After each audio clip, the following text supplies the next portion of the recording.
Hello and welcome to this lesson on the law of sines. Alright, the law of sines. Let's say that we have a triangle where we know the measure of two angles and the length of one side. First of all, if we know the measure of two angles of a triangle, then we can find the measure of the third angle. Recall that the sum of the angles of a triangle equal 180 degrees. So given any two angles of a triangle, we can find the third angle. To find the lengths of the edges, we can use the following formula called the law of sines.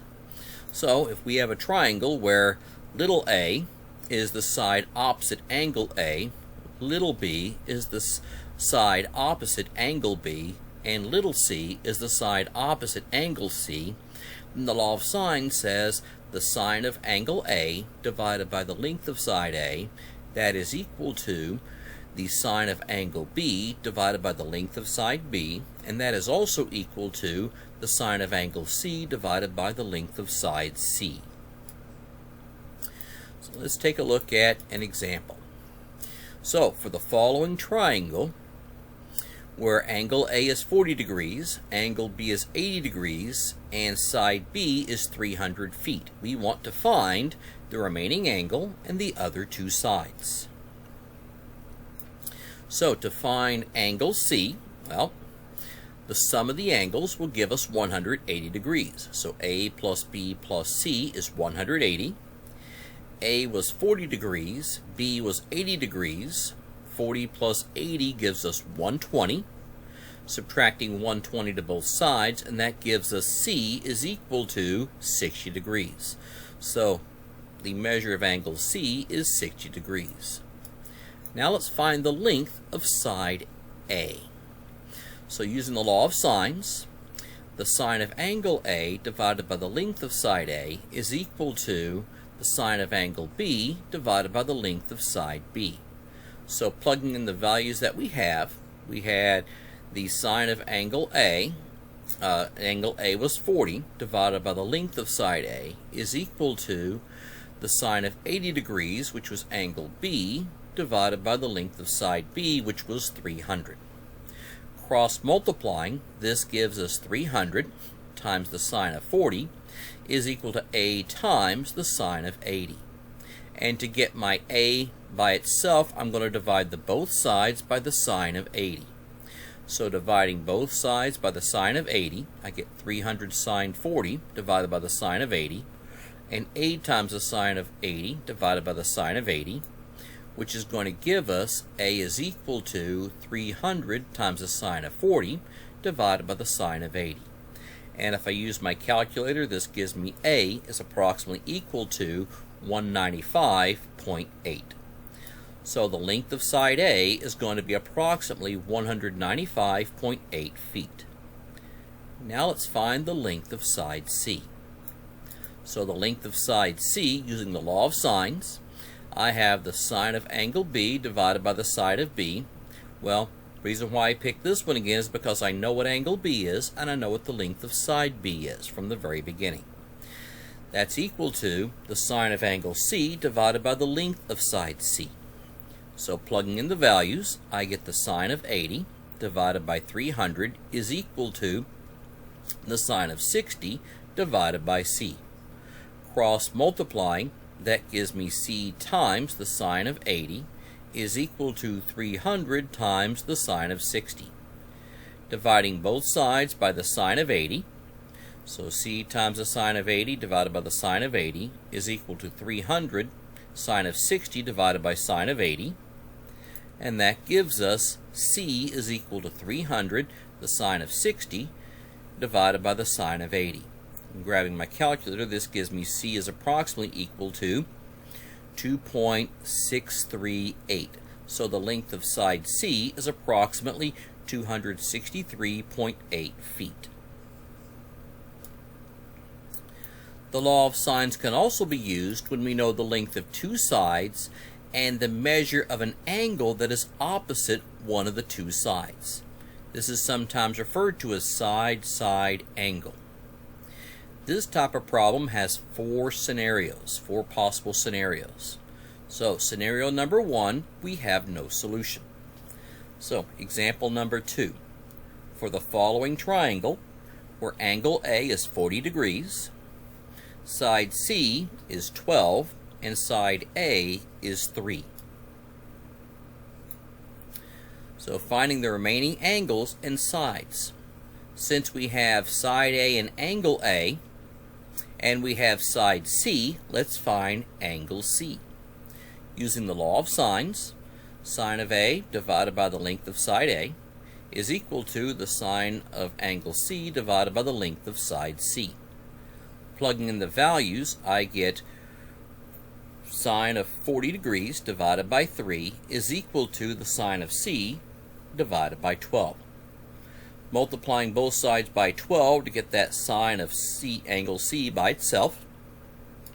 Multiplying both sides by 12, the 12s will cancel on the right side, and that'll end up giving me the sine of C is equal to 12 sine of 40 degrees over 3. 12 over 3 reduces to a 4. And if I use my calculator, that calculates to the sine of angle C is approximately equal to 2.571150.439.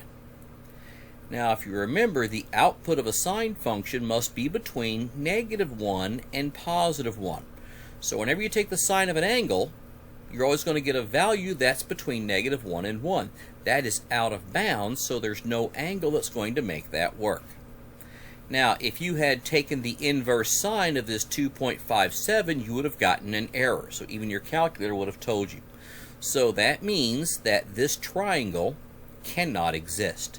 And if we were to try to draw this triangle, well, they gave us angle A, which I've got down here on the lower left-hand side. So they gave me this angle, and if I drew upwards by the length that they gave me, and then I drew another length coming down from that side, it doesn't matter which direction I bring it down at. This side here is too short to even connect to that bottom line down here. So there is no way I can make that thing connect. This side A is just too short. Let's take a look at scenario number 2. Scenario number 2 is when we get a right triangle. So, example 3. For the following triangle, angle A is 30 degrees, side C is 12, side A is 6. So let's find the remaining angles and sides. Since we have side A and angle A, and we have side C, let's find angle C. So using the law of sines, I get the sine of A over the length of side A, the sine of angle C over the length of side C.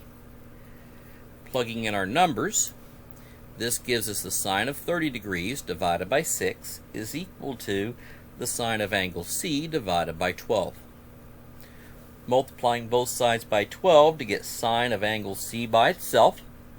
So the 12s are going to cancel, and that ends up giving me the sine of angle C is equal to 12 times the sine of 30 over 6, which will reduce to 2 times the sine of 30.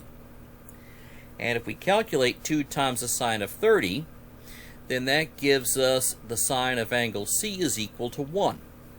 And that's going to happen when C is 90 degrees. So if I did the inverse sine of 1, that would give me 90 degrees. Now that I know angle A and I know angle C, I can calculate angle B. So angle A is 30, angle B is 90. 30 plus 90 is 120. Subtract 120 from both sides, and that gives me that angle B is going to be 60 degrees. Now to find the length of side B, I could use the law of sines, but I also have the Pythagorean theorem.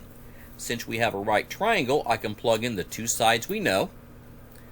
So I know side A, which is 6, and I know side C, which is 12.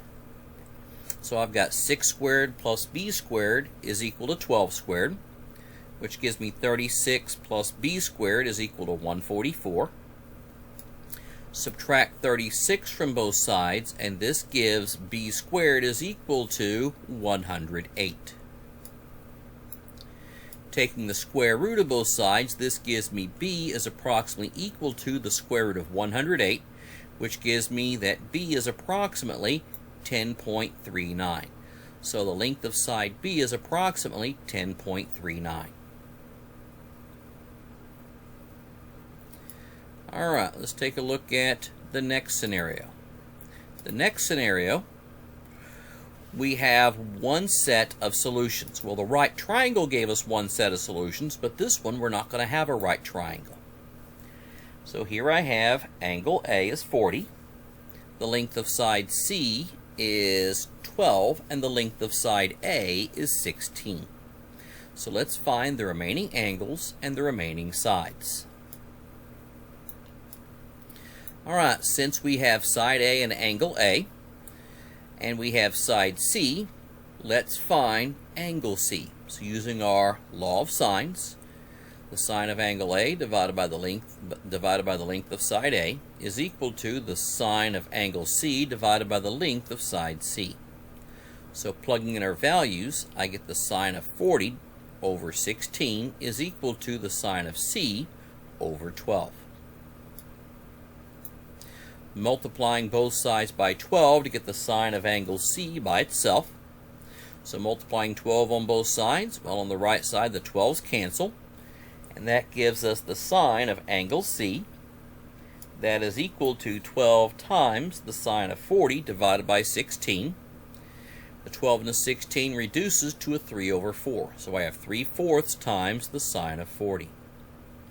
Using my calculator, that gives me the sine of angle C is equal to 0.48290907073. To find that angle, we're going to take the inverse sine of both sides. So angle C is equal to the inverse sine of 0.48290907073. And using my calculator, that gives me C is approximately equal to 28.82. So angle C is approximately 28.82 degrees. Since we now know angle A and angle C, we can calculate angle B. So A plus B plus C is equal to 180. A is 40. C is 28.82. Adding those two together, that gives me a 68.82 is equal, plus B is equal to 180. Subtracting 68.82 on both sides, this ends up giving me B is equal to 111.18 degrees. So I know that the angle B is about 111.18 degrees. Since I now have angle B, I can now use law of sines to find the length of side B. So I've got the sine of angle A divided by the length of side A is equal to the sine of angle B divided by the length of side B. Plugging in my values, I get the sine of angle 40 degrees divided by 16 is equal to the sine of 111.18 degrees divided by B. Cross multiplying, this gives me B times the sine of 40 is equal to 16 times the sine of 111.18. Divide both sides by the sine of 40. So B times the sine of 40 divided by the sine of 40, and 16 the sine of 111.18 divided by the sine of 40. And that gives me the length of side B is going to be 16 times the sine of 111.18 divided by the sine of 40. Using my calculator, this gives me B is approximately equal to 23.2. So the length of side B is approximately 23.2. Now, when you have two sides and an angle, and you're using the two sides and an angle where that angle is opposite one of those two sides, then there is the possibility of getting two sets of solutions. This is scenario 4. So this triangle that we have here is drawn like example 3. How do I know it's example 3? Well, I was given the length of side C, and I was given the length of side A. And the length of side A is longer than the length of side C. So these aren't exactly drawn to scale, but I know that A is longer than C. Now, if we take a look at something like this, if we draw a triangle here where this opposite side is smaller than this one here, then in this case we can get two sets of solutions. So one of the difficulties with this is, how do we know we get two sets of solutions? Well, here's what's going to happen. First of all, the triangle can be built. The solution exists. It is not a right triangle, and the length of the side that is opposite the given angle, this length here, is smaller than the other length. So in this scenario, we're going to get two possible triangles. One is going to look like this triangle here. The other one, well, is going to look like the following. Now what's going to happen here is this side A, if you can imagine sort of swinging it over so that I now have a side A over here, we will get a second triangle that looks like this.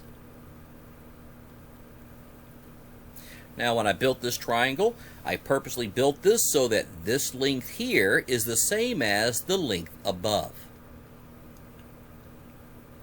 And that these angles, this angle A was the same, this length C is the same, and length A is the same.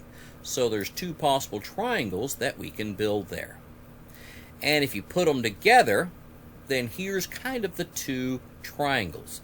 So they both have this angle A, they both have this length of side B, and then the two different triangles differ by the direction that this side A comes down. Alright, so let's take a look at an example of one of these. So example 3.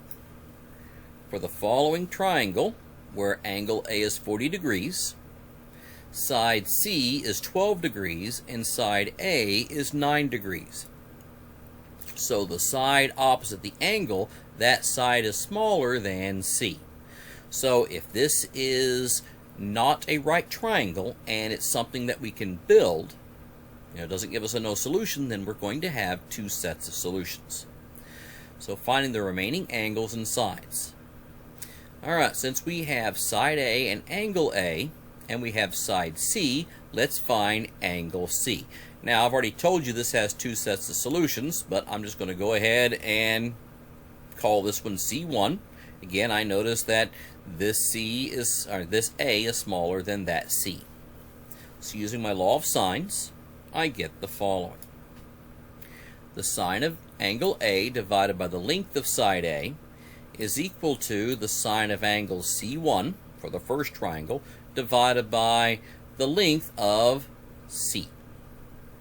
Alright, well, we know the length of C, that's 12. We know the length of A, that's 9. Angle A is 40. Multiplying both sides by 12 to get the sine of angle C1 by itself. Now when I do that, my 12's cancel, and I get the sine of angle C1 is equal to 12 times the sine of 40 over 9, which reduces a little bit to 4/3 times the sine of 40. Grabbing my calculator, that's going to end up giving me the sine of angle C1 is equal to 0.8470501462. Taking the inverse sine of both sides, that's going to give us that angle C1 is about 59.9 degrees. Now that I know this angle for that first triangle, I can now find angle B for that first triangle. So A plus B plus C is 180. Plug in the two angles we know, and we can find angle B. So 40 plus 59.99, that gives us 99.99. Subtract the 99.99 on both sides. And that gives me angle B for the first triangle is 80.01 degrees. And now that I know this angle, I can find the length of the side opposite angle B. So using my law of sines, the sine of A divided by the length of side A is equal to the sine of B divided by the length of side B for our first triangle. Plug in our values. I get the sine of 40 divided by 9 is equal to the sine of 80.01 divided by the length of side B. Cross multiplying, that's going to give me the length of side B times the sine of 40 is equal to 9 times the sine of 80.01. Divide both sides by the sine of 40. And that ends up giving me that the length of side B for the first triangle, that's going to be 9 times the sine of 80.1 divided by the sine of 40. Grabbing my calculator, and that gives me the length of side B for that first triangle, the outer triangle, is about 13.79. So, our first triangle is triangle A, B, C1. Now, since I've got two different triangles here, I found this angle C1, and I found this length B1, which is all the way across the bottom. And this angle B1 is this B1 that goes all the way out here to C1. Now, when I take a look at this, my other triangle is going to be the small triangle that's inside of the larger one. To find the angle for C2, when I look at C1 and C2, if I add those together, that's going to give me 180 degrees. So, C2, to find that, that's going to be 180 minus the 59.99 degrees, which ends up giving me 120.01 degrees. So this angle here inside that second triangle is 120.01 degrees. So I now have angle A, I now have angle C. I can now find angle B. So A plus B plus C is equal to 180. 40 plus angle B for the second triangle plus 120.01 is equal to 180. So that gives me angle B for the second triangle is 160.01. That's equal to 180. Subtract 160.01 on both sides, and that gives me angle B is 19.99 degrees. Now that I have that angle, I can use that angle and my law of sines to try to find the length of that last side. So plugging in my numbers, the sine of 40 degrees divided by 9 is equal to the sine of 19.99 degrees over B2. Cross multiplying, this gives me B2 times the sine of 40 degrees is equal to 9 times the sine of 19.99 degrees. Divide both sides by the sine of 40, and this gives me B2 is equal to 9 times the sine of 19.99 degrees divided by the sine of 40 degrees. Using a calculator, that gives me the length of side B for that smaller triangle is approximately 4.79. So thank you for watching this video on the law of sines, and I will see you next time.